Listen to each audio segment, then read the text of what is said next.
Okay, so now let's see how much energy is actually produced by glycolysis. Now, please remember, if you remember, glucose was rich in energy and was stable. So we added ATP to it, ATP to it, made it into fructose 1,6 diphosphate. It became unstable and it breaks. And it breaks into two 3 carbon compounds. Means C6H12O6 has broken into 2 molecules of 3 carbon compound. बहुत सारे bonds टूटेंगे. Cleavage, lot of carbon-carbon bonds, carbon-hydrogen bonds, carbon-oxygen bonds, bonds break. And do we remember in the first lecture, energy is stored in the form of bond energy. So after cleavage takes place, बहुत सारी bond energy liberate होती है, which means the 2 molecules formed after cleavage, dihydroxyacetone phosphate and 3-phosphoglyceraldehyde, are unstable and rich in energy. And then DHAP undergoes isomerization to form 2 molecules of 3-phosphoglyceraldehyde, and 3-phosphoglyceraldehyde के 2 molecule है. So once again, cleavage was a 6 carbon fructose 1,6 diphosphate, broke down to form 2 molecules, DHAP and 3-PGAL. Both are unstable with lot of bond energy available, and DHAP undergoes isomerization to form PGAL. धाप बन जाता है पागल. तो 2 पागल के molecule है और दोनों पागल है, दोनों बहुत अनस्टेबल है. Anything unstable will release energy to make it stable. So in the next step, 3-phosphoglyceraldehyde releases energy, and energy is released. And what will happen if energy is released? That energy has to be accepted. हाँ, वो energy अगर release होगी, in what form is energy release? Heat, kilo calories. And वो heat हो जाएगी. सो somebody should accept the energy and not let it become heat. Who will accept that energy? Energy is accepted by 2 molecules of NAD. And what is NAD? NAD आपको Arif sir ने biomolecule में शायद पढ़ाया रहेगा. It is called nicotinamide adenine dinucleotide. Nicotinamide adenine dinucleotide, also called as NAD. And NAD accepts the energy. But sir, energy लेके कौन जाता है? एनर्जी अपने आप से कैरी नहीं हो सकती है. Matter has energy. फिजिक्स में सुना है, matter will carry energy. So which matter will carry the energy? from PgAl are given out two hydrogens, and energy is carried with hydrogen ions H plus, and H plus is a strong carrier of energy. Proton energy लेके जाता है, and proton की energy straight away is accepted by NAD. And NAD, if you remember, nicotinamide adenine dinucleotide, NAD accepts the hydrogen H plus with energy and gets converted into NADH plus plus H plus. So NAD becomes NADH plus plus H plus, and NAD में energy नहीं थी.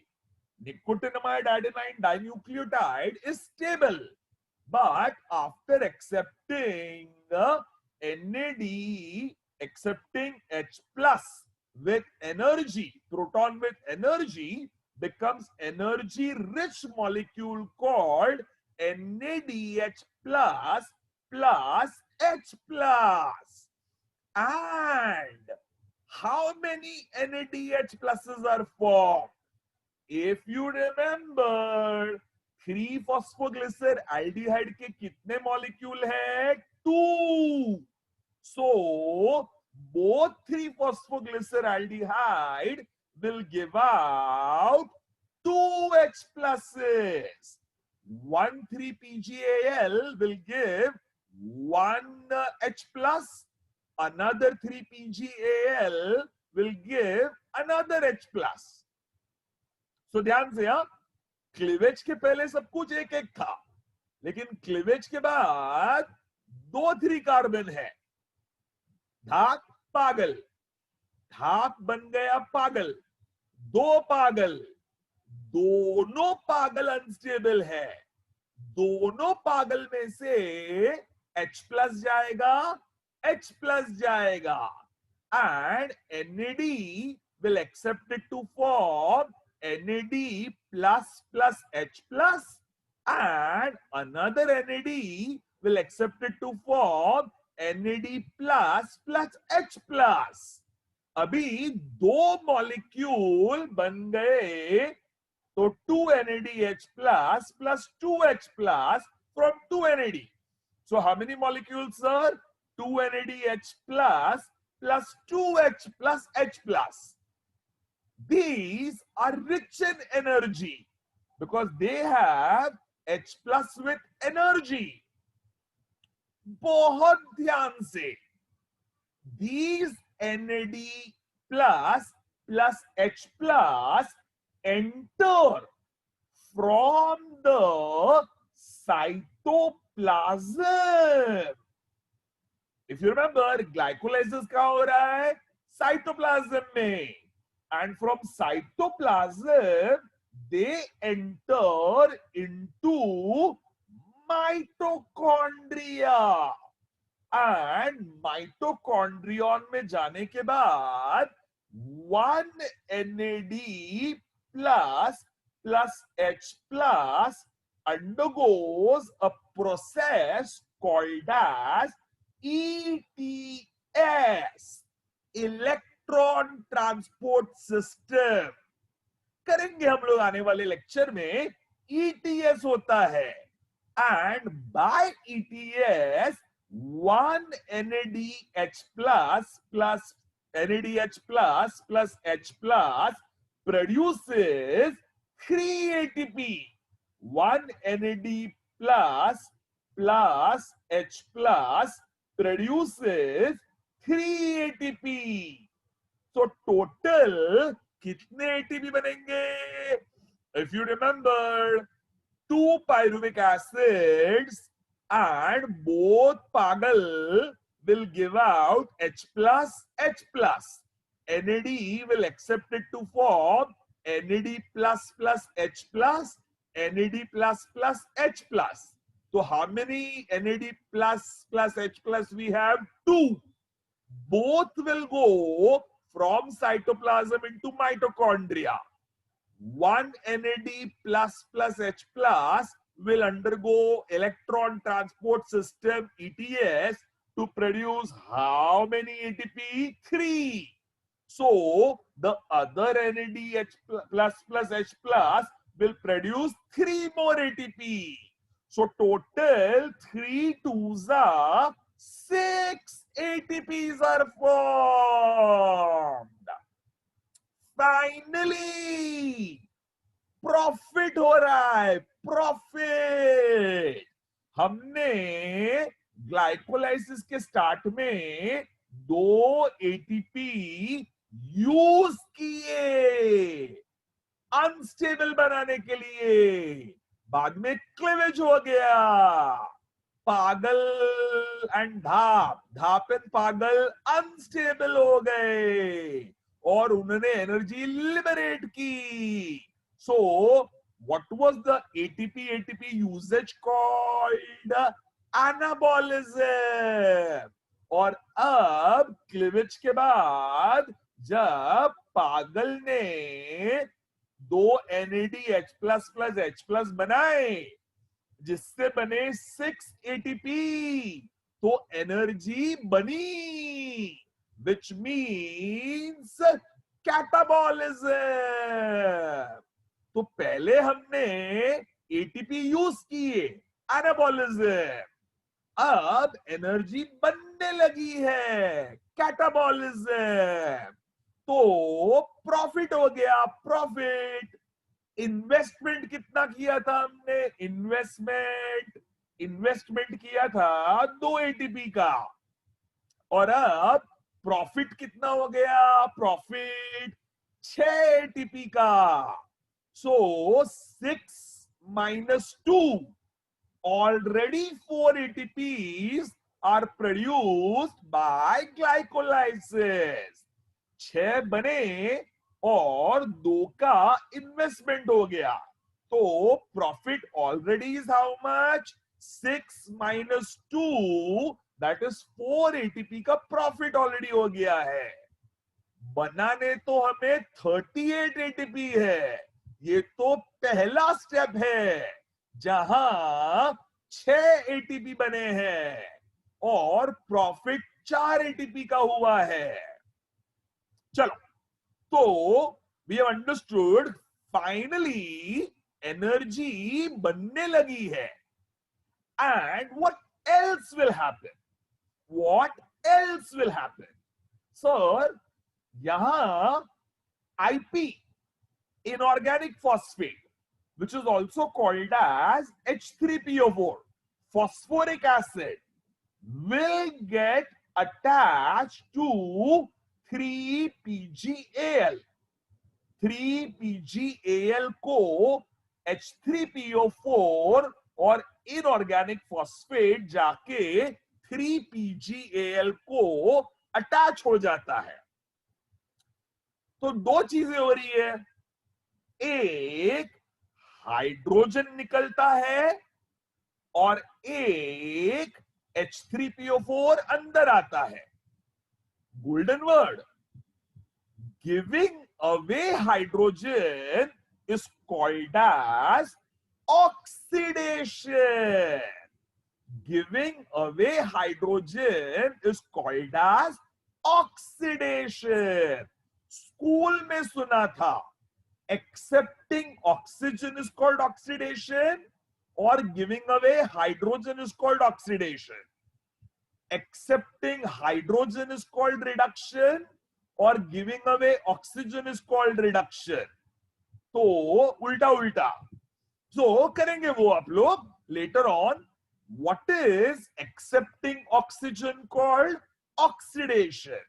What is giving away hydrogen called? Oxidation. तो यहां पागल ने hydrogen liberate किया. So what is that process called as? Oxidation. And साथ में आपने फॉस्फेट एक्सेप्ट किया। What is accepting phosphate called? Phosphorylation. If you remember, पहले स्टेप में भी एटीपी का फॉस्फेट अंदर गया, तीसरे स्टेप में भी एटीपी का फॉस्फेट अंदर गया। What was the first step also called? Phosphorylation. What is the third step also called? Phosphorylation. Accepting phosphate is called phosphorylation. So what is this step also called? Accepting phosphate also called phosphorylation. But एक फर्क है, first और third step में phosphorylation took place by giving phosphate with energy. The idea was to give phosphate with energy. So glucose becomes rich in energy, unstable and breaks.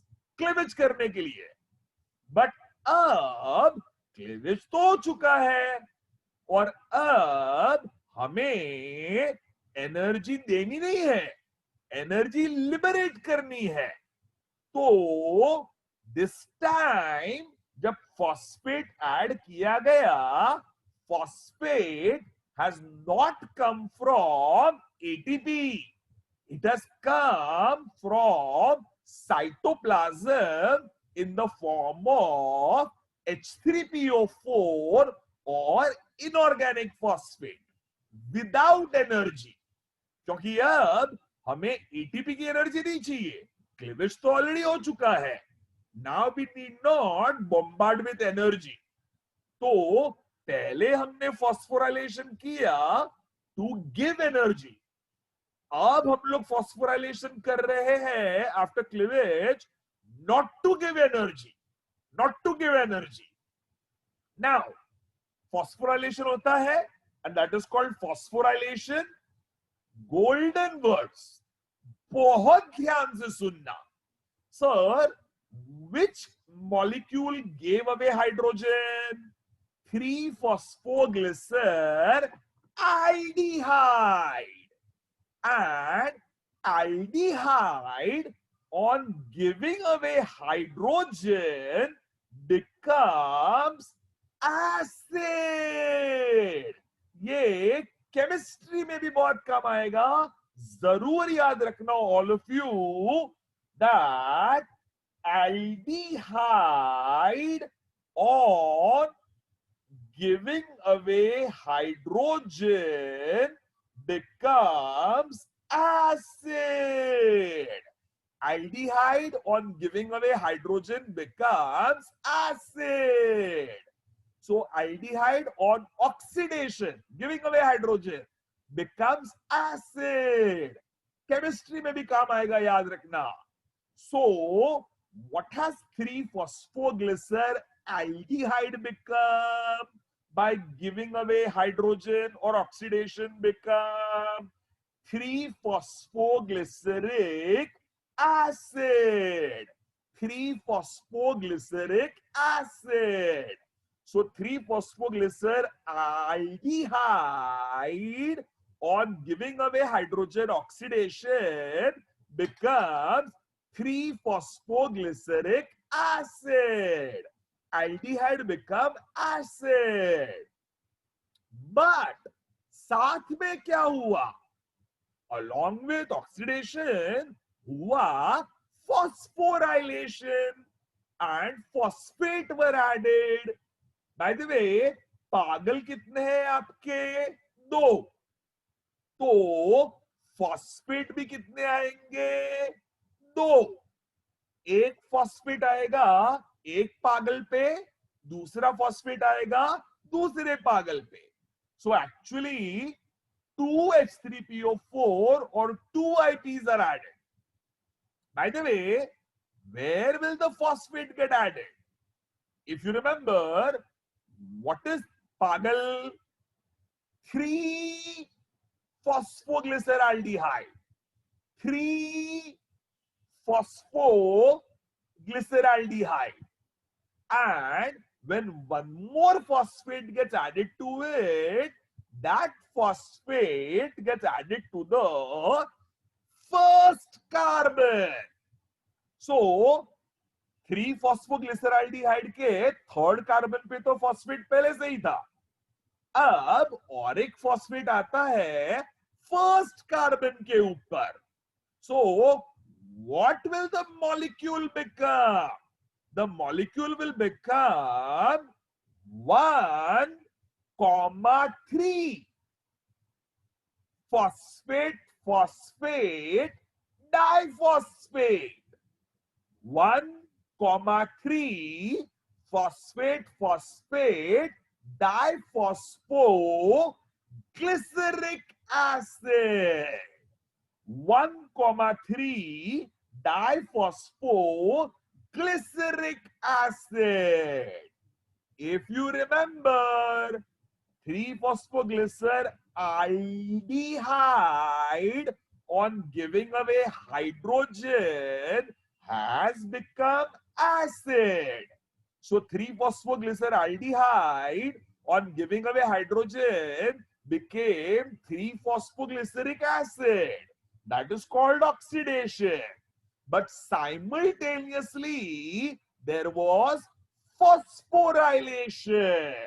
And where did phosphate get added? To the first carbon. So, first carbon पे phosphate आया, दूसरे पागल के भी first phosphate पे carbon आया.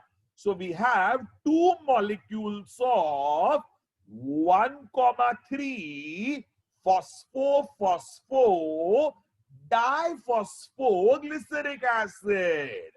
1,3 phosphophospho diphosphoglyceric acid and 2 molecules of 1,3 diphosphoglyceric acid बन गया.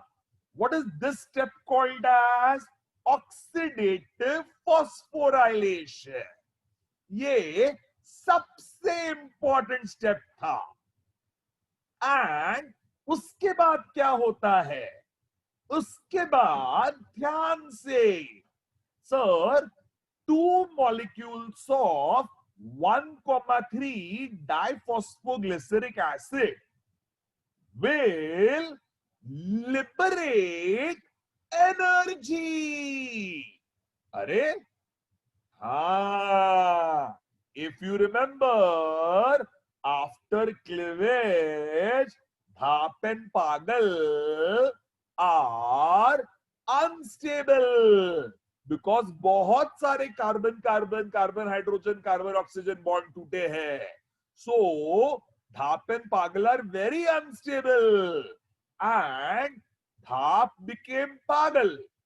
पागल 2 मॉलिक्यूल है, दोनों के दोनों अनस्टेबल है, बहुत एनर्जी है उसमें एंड थोड़ी एनर्जी निकल जाती है to become NaDH plus plus H plus in the form of hydrogen, जिससे ETS से माइटोकॉन्ड्रिया में 3+3 6 ATP बनते हैं and it forms with phosphate 1,3 diphosphoglyceric acid. But अभी भी इतने बॉन्ड टूटे हैं कि 1,3 diphosphoglyceric acid has in it a lot of bond energy. Means पागल तो अनस्टेबल था, after giving away hydrogen 1,3 diphosphoglyceric acid अभी भी अनस्टेबल है, उसमें भी बॉन्ड एनर्जी अवेलेबल है, तो वो बॉन्ड एनर्जी रिलीज करते हैं. कैसे रिलीज की जाए bond energy? How to release bond energy? 1,3 diphosphoglyceric acid gives away first phosphate. Phosphate जो फर्स्ट कार्बन पे आया था, वही फॉस्फेट वापस निकल जाता है। अरे ये क्या लॉजिक हुआ? प्रीवियस स्टेप में फॉस्फेट आता है और नेक्स्ट स्टेप में ही फॉस्फेट चला जाता है, and 1,3 diphosphoglyceric acid on losing phosphate becomes 3 phosphoglyceric acid. 1,3 diphosphoglyceric acid, 1,3 diphosphoglyceric acid on losing phosphate becomes 3 phosphoglyceric acid. अरे तो ये आपने किया क्या? प्रीवियस स्टेप में फॉस्फेट आता है and 3 phosphoglyceric acid becomes 1,3 diphosphoglyceric acid. Next step में ही फॉस्फेट चला जाता है and 1,3 diphosphoglyceric acid again becomes 3 phosphoglyceric acid. Phosphate आता है, फॉस्फेट जाता है। आना ही था तो गया क्यों, और जाना ही था तो आया क्यों? बाय। Golden word.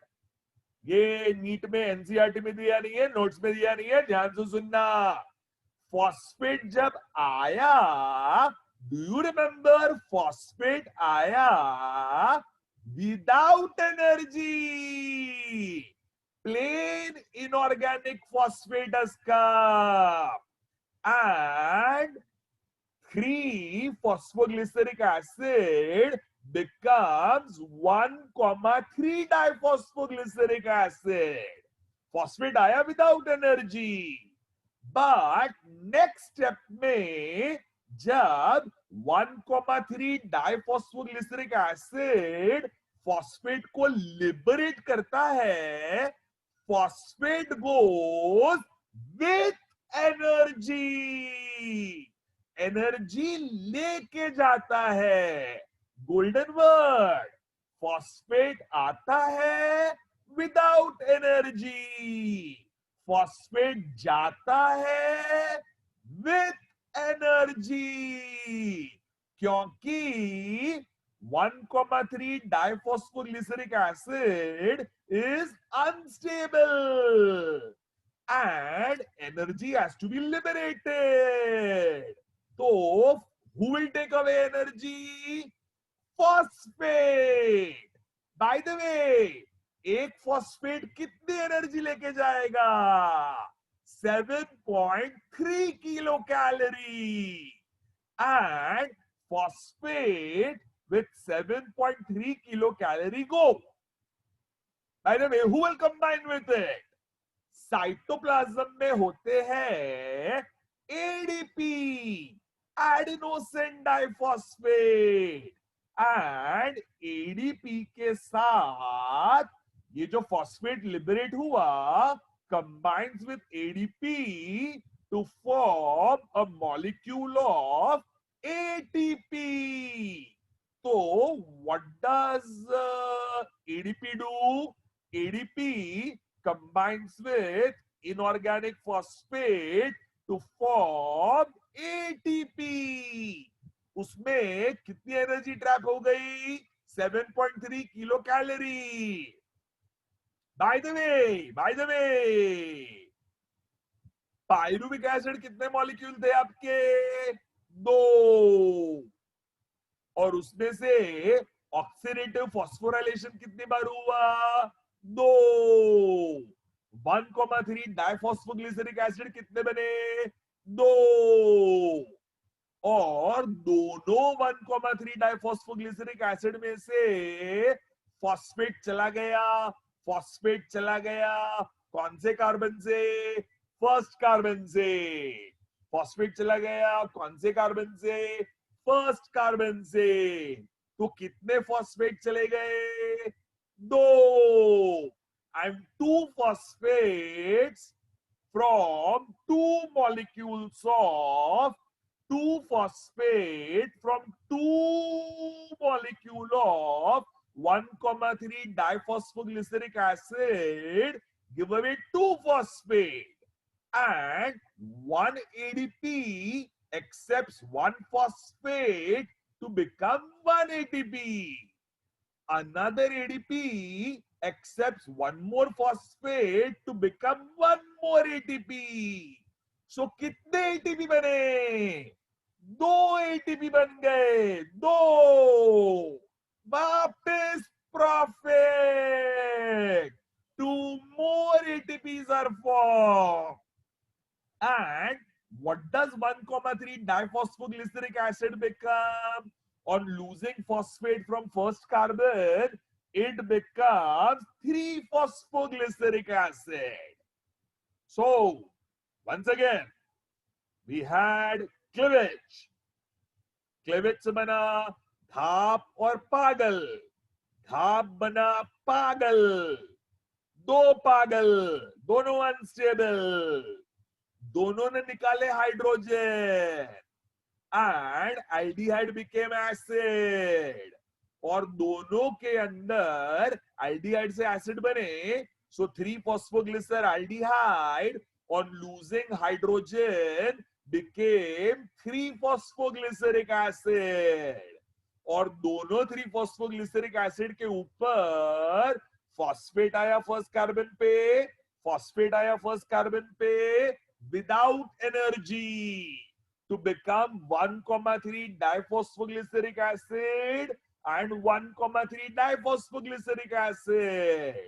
ये अभी भी अनस्टेबल है. फॉस्फेट आया without energy, but next step में फॉस्फेट जाएगा विथ एनर्जी, और वो फॉस्फेट एडीपी के साथ ज्वाइन होके एटीपी बनाएंगे. So 2 और ATP बन गए. And what did 1,3 diphosphoglyceric acid now become? 3-phosphoglyceric acid, which is called 3,3-PGA, 3-phosphoglyceric acid. So 1,3 di-PGA on losing phosphate has now become 3-PGA. What is this step called as? This is called as dephosphorylation. If you remember, accepting phosphate was called phosphorylation. So losing phosphate, giving away phosphate is called dephosphorylation. And by dephosphorylation, कौन सा molecule बन गया? 3-phosphoglyceric acid.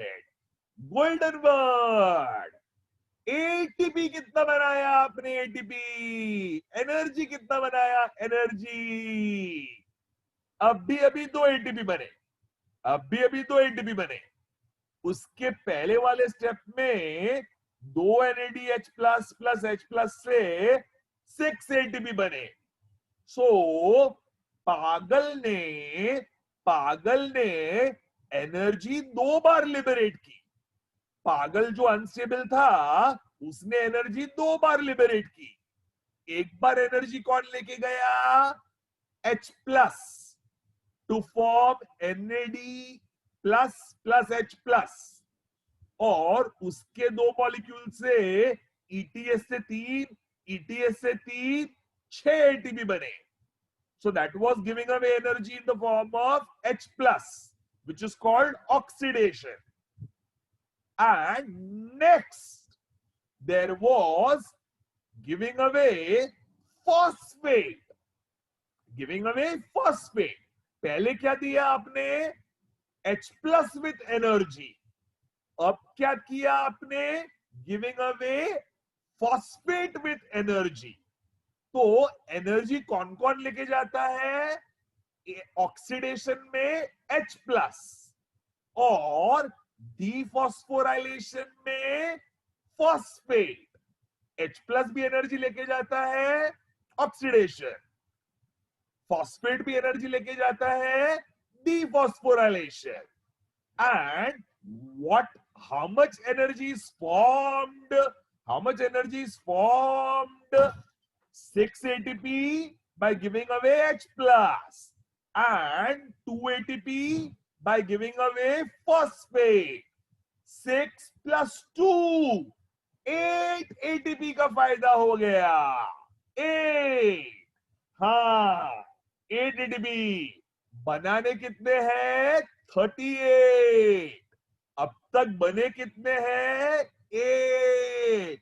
By the way 8 बने, लेकिन first step में और third step में ATP use किए आपने. सो नेट गेन कितना है? Net gain is 6 plus 2, 8. But 8 minus 2, that is 6. तो अभी तक 6 एटीपी का फायदा हुआ है. अभी तक एटीपी कितना फायदा हुआ है? 6. गोल्डन वर्ड, 6 एटीपी का फायदा हुआ है. And what is formed? 3-phosphoglyceric acid. 2 molecules of 3-phosphoglyceric acid. 3-phosphoglyceric acid becomes stable. अरे बाबा, पागल था, अनस्टेबल, इसलिए हाइड्रोजन निकाल दिए एनर्जी के साथ. 1,3 डाइफॉस्फोग्लिसरिक एसिड भी अनस्टेबल था, तो उसने भी एनर्जी निकाल ली in the form of phosphate. अभी 6 एटीपी बन गए हाइड्रोजन की वजह से, 2 एटीपी बन गए डिफॉस्फोराइलेशन की वजह से, एंड बहुत सारी एनर्जी लिबरेट हो गई. तो 3-phosphoglyceric एसिड वापस से स्टेबल बन गया. Anything stable will not give energy. और आपको तो 38 एटीपी बनाने हैं. अभी तक आपने सिर्फ 6 एटीपी बनाए हैं. तो we have to make 3-phosphoglyceric acid which is stable become unstable. How is it made unstable? Next step में 3-phosphoglyceric acid becomes 2-phosphoglyceric acid. That process is called as isomerization. What happened, sir? 3-phosphoglyceric acid. Phosphate third carbon पे था, it shifts to second carbon. Phosphate third carbon से second carbon पे shift हो जाता है, and that process is called as isomerization. If you remember, we haven't changed the number, we have only changed the structure. So what is change of structure called? Isomerization. And 3-phosphoglyceric acid becomes 2-phosphoglyceric acid by phosphate changing from third carbon to second carbon. So 3-PGA now becomes 2-PGA. And what has happened because of this? Sir, phosphate third से second carbon पे shift हुआ ना, उसमें बहुत सारे bonds टूट गए और बॉन्ड एनर्जी लिबरेट हुई. तो बॉन्ड एनर्जी लिबरेट होने लगी, तो 3-phosphoglyceric एसिड तो स्टेबल था, but because of isomerisation 2-phosphoglyceric acid becomes unstable. And next step में ध्यान से 2-phosphoglyceric acid gives away Water. What is giving away water called dehydration. So giving away water is called dehydration. और बहुत ध्यान से 2 phosphoglyceric acid के 2 molecule है, दोनों में से H2O लिबरेट होता है. So 2 hydrogen atom, 1 oxygen atom break होके निकलता है, तो बॉन्ड्स टूटेंगे और बॉन्ड एनर्जी अवेलेबल हो जाएगी.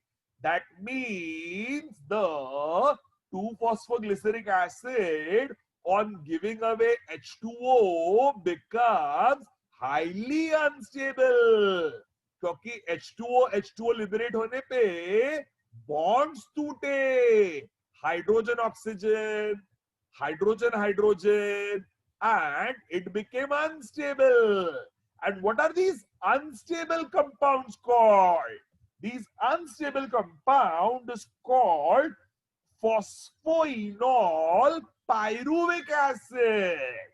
Phosphoenol pyruvic acid has now become unstable. So once again,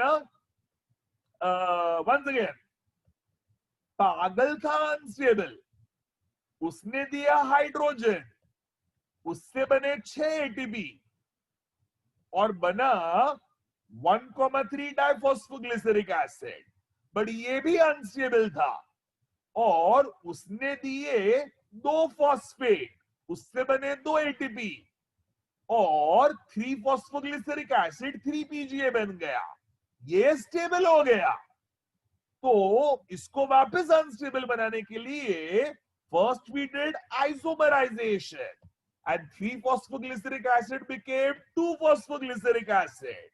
Next step we did dehydration और dehydration में 2 phosphoglyceric acid became phosphoenol pyruvic acid which becomes highly unstable.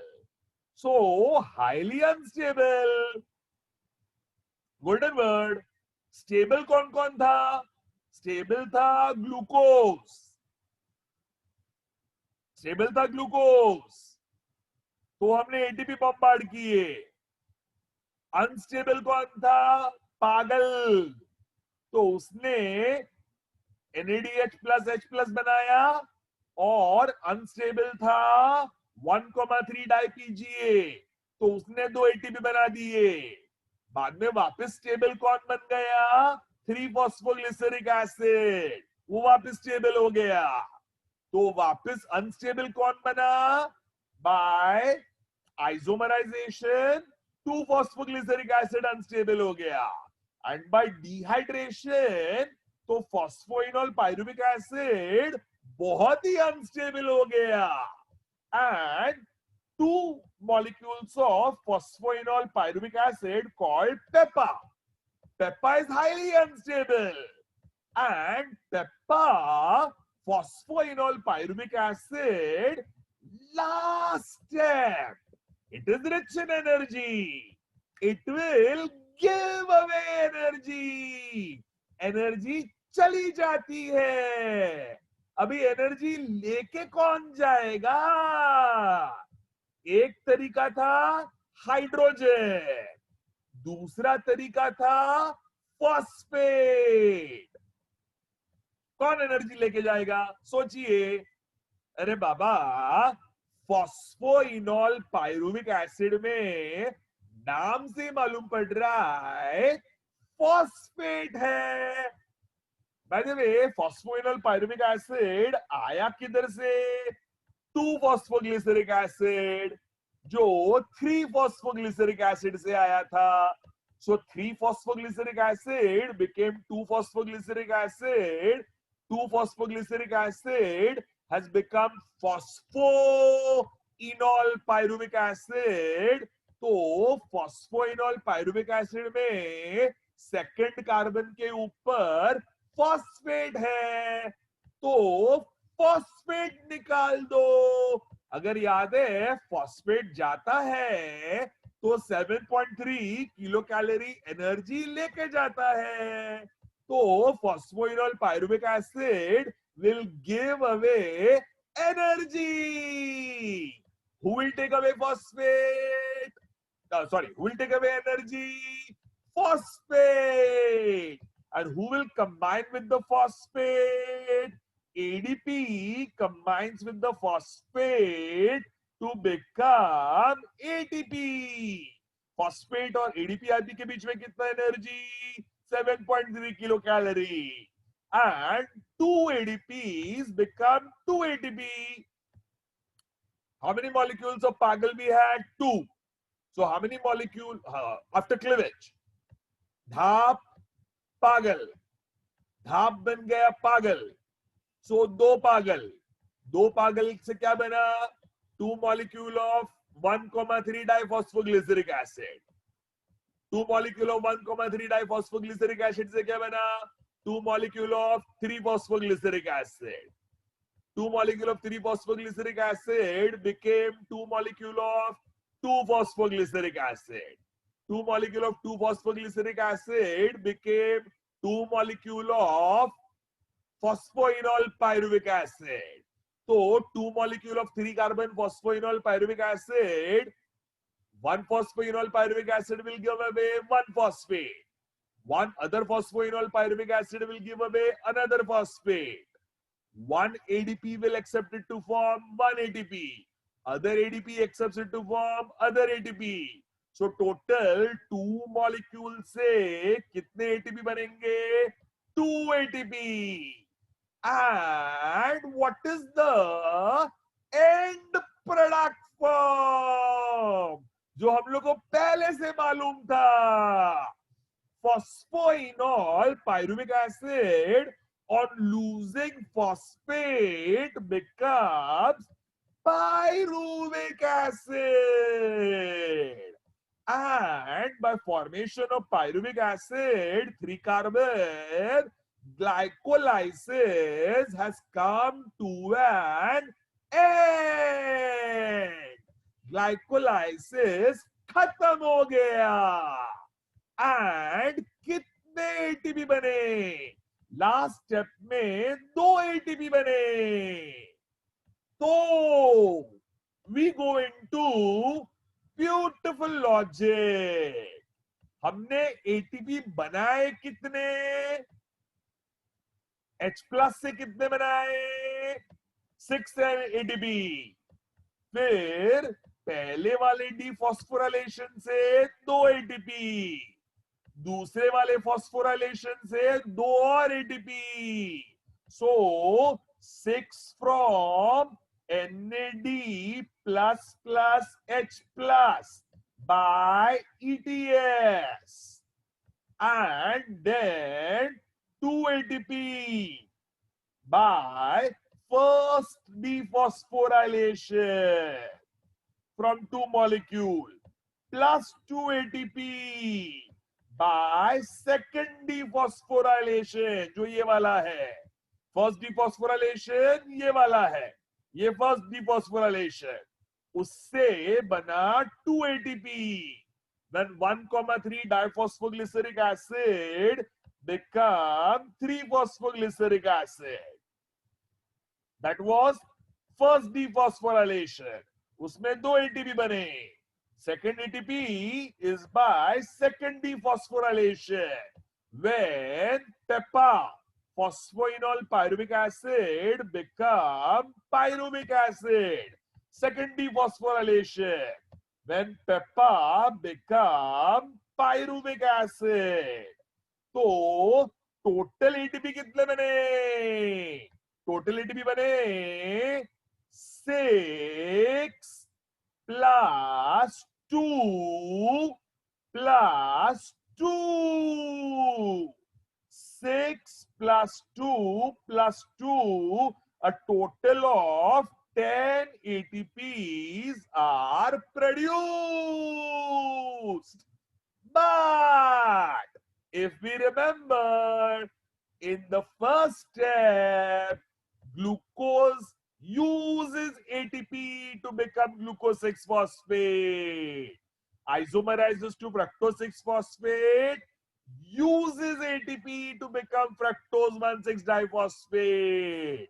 So 2 ATP use हो गए, 10 produce हुए, 2 ATP use हुए. So net gain कितना होगा? Net gain 10 minus 2, 8 ATP is the net gain. लो बाप रे बाप, इतनी मेहनत की, इतने भारी भारी नाम किए, और 38 एटीपी में से अब तक कितने एटीपी बनाए? सिर्फ 8, ओनली 8. तो glycolysis is taking place in cytoplasm and average process है, average. और ये अगर आपको मजा आया, माइटोकॉन्ड्रिया में जब क्रेब्स साइकिल होगी, क्रेब्स साइकिल, जो मैं आपको नेक्स्ट लेक्चर में सिखाऊंगा, इमेजिन कितने एटीपी बनेंगे. टोटल 38 बनाने हैं, अब तक हमने सिर्फ 8 बनाए हैं. तो माइटोकॉन्ड्रिया में क्रेब्स साइकिल से कितने एटीपी बनेंगे? एक एक स्टेप हम लोग करेंगे क्रेब्स साइकिल का, क्या मजा आएगा आपको. Beautiful. So this was glycolysis. क्या मजेदार प्रोसेस है, क्या डिटेल्ड बायोकेमिस्ट्री है. सोचिए सेल के अंदर क्या प्रिसिजन है. चलो अब इस प्रोसेस को एंजाइम्स की मदद से समझ में करते हैं. विच एंजाइम्स है?